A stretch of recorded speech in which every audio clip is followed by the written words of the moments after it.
बहुत पुरानी बात है। एक किसान था, उसके पास सैकड़ों एकड़ ज़मीन थी। किसान बूढ़ा हो चला था। उसका एक लड़का था, उसका नाम था सुरेश। एक दिन अचानक जमींदार की मृत्यु हो गई। अब सारी ज़मीन की देखभाल उसके लड़के सुरेश के ऊपर आ गई। लेकिन सुरेश को खेती बाड़ी और मेहनत करना अच्छा नहीं लगता था। वह जल्द ही बहुत अमीर बनना चाहता था। तभी किसी ने उसे पारस पत्थर के बारे में बतलाया।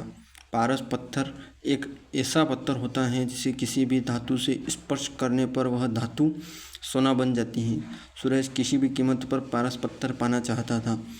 उसने पारस पत्थर ढूंढने का प्रयास किया, किंतु उसे पारस पत्थर कहीं नहीं मिला। पारस पत्थर के लिए उसने कई लोगों से संपर्क किया, किंतु वह पारस पत्थर पाने में असफल रहा। आसपास के ठगों को पता चला कि सुरेश किसी भी कीमत पर पारस पत्थर पाना चाहता है। ठगों ने पारस पत्थर का लालच देकर सुरेश को लाखों रुपए ठग लिए।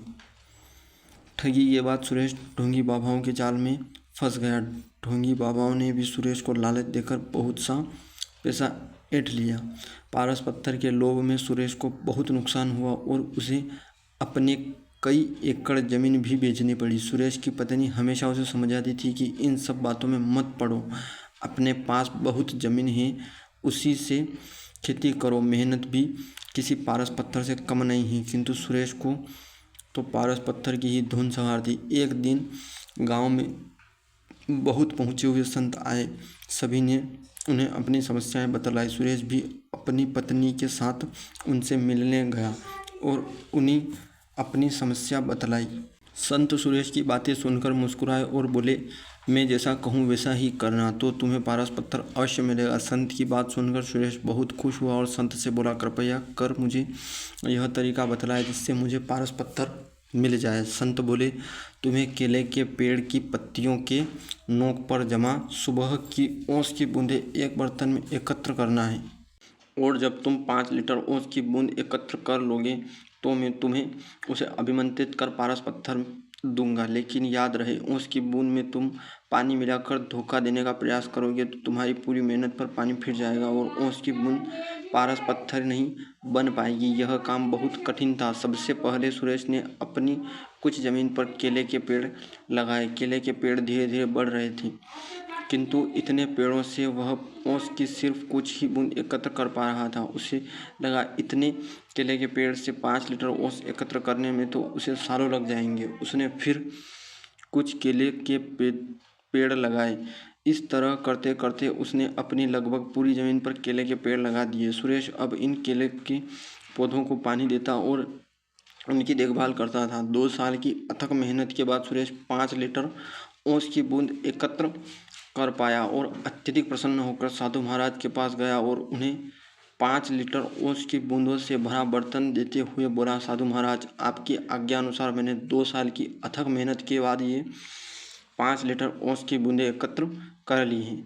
कृपया अब इन्हें पारस पत्थर में बदल दीजिए। साधु महाराज बोले, सुरेश, तुम्हारी मेहनत सराहनीय है। तुम्हें तुम्हारी मेहनत का फल अवश्य मिलेगा। कल जब तुम आओगे तो अपनी पत्नी को भी साथ लाना। सुरेश खुश होकर अपने घर चला और पत्नी को सारी बात बताई।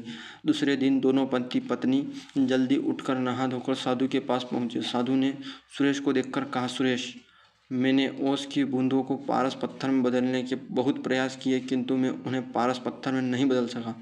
यह सुनकर सुरेश बहुत उदास हुआ और साधु से बोला, आपके कहे अनुसार मैंने 2 साल अथक मेहनत करके 5 लीटर ओस की बूंदें एकत्र की, किंतु मेरी मेहनत बेकार हुई। अपने भी दूसरे लोगों की तरह मुझसे झूठ बोला। सुरेश की बात सुनकर साधु बोले, बेटा, मेहनत कभी बेकार नहीं जाती। तुम्हारी पत्नी के हाथ में जो पोटली है उसे देखो।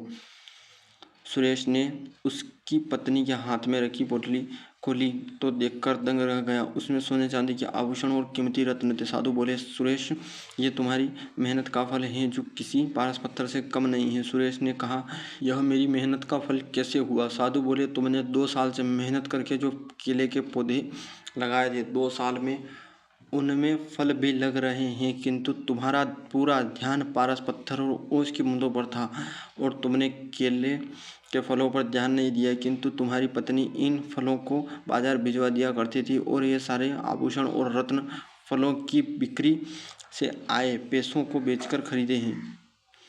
सुरेश ने मुस्कुराते हुए उसकी पत्नी की तरफ देखा और बोला, तुम सही थी जो हमेशा कहती थी कि मेहनत से बड़ा कोई पारस पत्थर नहीं होता। सुरेश साधु की तरफ हाथ जोड़कर बोला, अपनी मेरी आंखें खोल दी। अब मैं हमेशा मेहनत करूंगा और पैसा कमाने के लिए कोई शॉर्टकट नहीं अपनाऊंगा। सुरेश अब खूब मेहनत करने लगा और अपनी मेहनत से समाज में खोया रुतबा फिर से प्राप्त कर लिया।